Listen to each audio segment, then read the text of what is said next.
Support for UWM podcasts comes from University School of Milwaukee, fulfilling a values-based mission of developing learners, fostering leaders, and preparing citizens for pre-kindergarten through 12th grade. More information at usm.org/mission.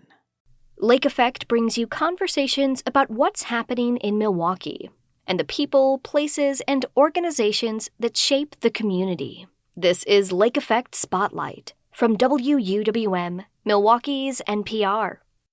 The federal government shutdown is the longest in U.S. history. It's created uncertainty for people with limited or fixed incomes who rely on the Supplemental Nutrition Assistance Program, or SNAP, to afford groceries. Wisconsin's FoodShare is funded by SNAP, which was frozen November 1st because of the shutdown. 3 federal judges have ordered funding to be restored, at least in part. That led to Wisconsin and some other states issuing November FoodShare benefits. But the Trump administration says states shouldn't have done that. College students are among FoodShare users who've been caught in the middle. UW-Milwaukee says the FoodShare freeze came on top of October cuts to paychecks and other benefits caused by the shutdown. That means a growing number of UWM students are using the campus food center and pantry. UWM's Eddie Morales visited the school's food pantry and talked to students Jada, who asked us to use their first name, and Monica Brielle about how the pantry is helping them. First, we'll hear from UWM's Basic Needs Coordinator, Allie Martinez. So we've seen almost a 42% increase in the pantry usage from September to October. We've had 761 visits in September and 1,078 in October. And what does that look like on a daily basis when students come in? Are there any stories that you're hearing? Are there certain needs that need to be met when it comes to what's stocked here?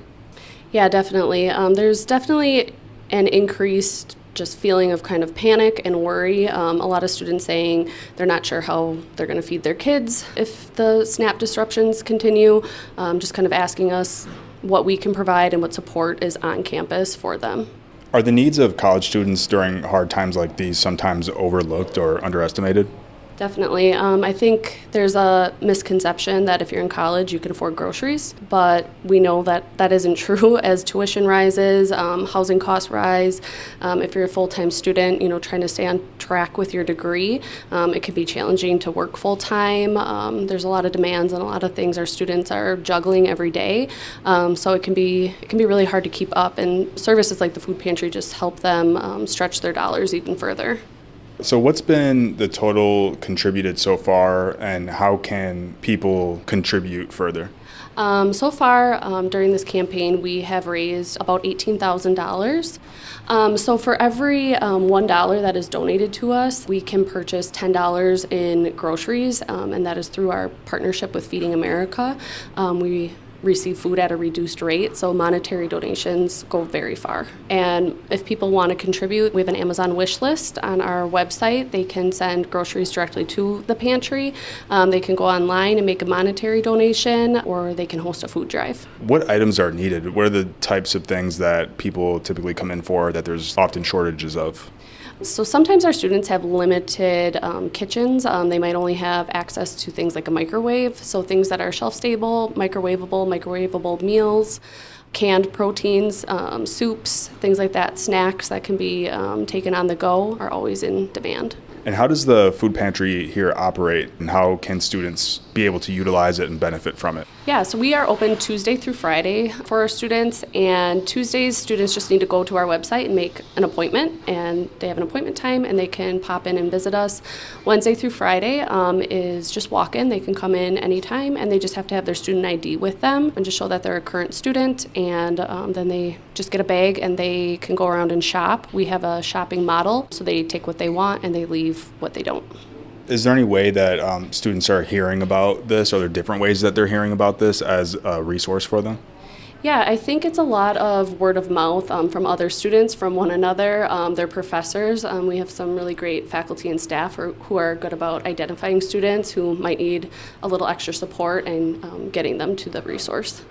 Is there anything that you'd like for people outside the university to understand about how something like a government shutdown or other situations that arise, how that impacts student hunger? I think this impacts especially some of our student parents who might be receiving FoodShare and might be depending on things like SNAP to feed themselves and feed their families. And we're just seeing a huge increase of those folks now coming to us now that those benefits aren't available. If I could just get your name, please. Jada. And your name as well? Monica Brielle. So thank you both for just taking a little bit of time out. You both have some bags filled up. Is there anything in particular that you accessed today, that was needed or that was pretty useful for you?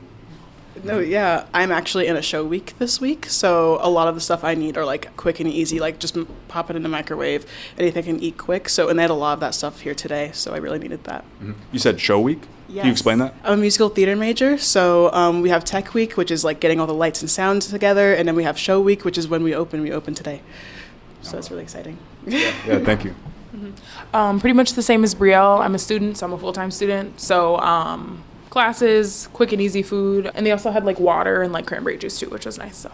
How does it feel to know that there's this community effort, especially in a time of need where the government shutdown is affecting SNAP benefits? Just how does that feel to know that there's resources here that are able to access, especially for students? It's nice to know that like there's a sense of community like where we go to school, and we've both been here a while, so it's nice to know that like people are coming together and donating and really like taking their time out of their day to help students. I was going to say the same thing. At first, I was kind of like embarrassed, like, oh, I need help. But then I came in and everyone was nice, and it was like a sense of community. And it's really nice to see the school helping us out. When this is something that is added to just the daily tasks, the daily stresses of being a college student, and you have this added component about wondering about SNAP benefits and food resources, how does that impact your performance when it comes to education? And then now knowing that you have this resource, how does that sort of solve or satisfy that? I would say like there are some days where I just felt like so bad just because I didn't eat earlier today or didn't drink or whatever it was. But the fact that it's just in such a convenient spot is very nice because I walk through here every day. I think, too, to add on to what Brielle said, I agree. And also, it feels like it's nice, too, because, like, I'm busy. So, like, I'm a student. I have 3 semesters left. But also, it's nice to have something that's easily accessible and I can just, get what I need, be done, and just kind of be able to cook or warm things up. Especially because, like, it's, like, very uncertain times to be, like, an adult and be a college student right now, especially with, like, everything that's going on. How did you find out about the services offered here? They have like a website. If you just look at UWM Food Pantry, it'll tell you like the dates when they're open. I couldn't come yesterday, but I knew it could come today, so I made the time through that. So it's really accessible as long as someone has like internet access. I found out through the Student Health and Wellness Center. Through my counseling there, they told me that if I was experiencing some financial insecurity, I could just come over here. Also, my campus ambassador job let me know. And do you feel like when it comes to student needs, and especially during times like these, that they can sometimes be overlooked or underestimated? I would say definitely, and I feel like being in an urban college as well, as a person of color, we are often told that you need to just figure it out yourself, but it's nice knowing that you don't have to. You don't have to do that alone, and that's really nice. What Brielle mentioned earlier, too, it can feel like embarrassing to ask for help, so it's nice to be surrounded by other people that are asking for help. Like, we've known each other for a while, and we go here, and we've gone to school here for a while, so it's nice to see people that look like you getting resources that you also need. Yeah, well, I just want to say thank you both for taking the time out. Is there anything else that either of you'd like to mention that I didn't ask? Don't be scared to ask for help because your professors want you to do well, your friends want you to do well, your family wants you to do well, so just go ahead and ask for it.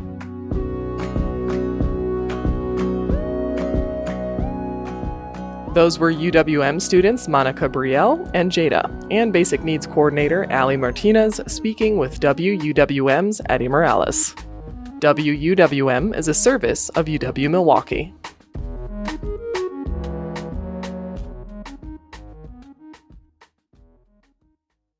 You can find more interviews like this one by visiting wuwm.com/Lake Effect. And while you're there, subscribe to the Lake Effect Spotlight podcast. Sources and methods, the crown jewels of the intelligence community. Shorthand for how do we know what's real? Who told us? If you have those answers, you're on the inside, and NPR wants to bring you there. From the Pentagon to the State Department to spy agencies, listen to understand what's really happening and what it means for you. Sources and Methods, the new national security podcast from NPR.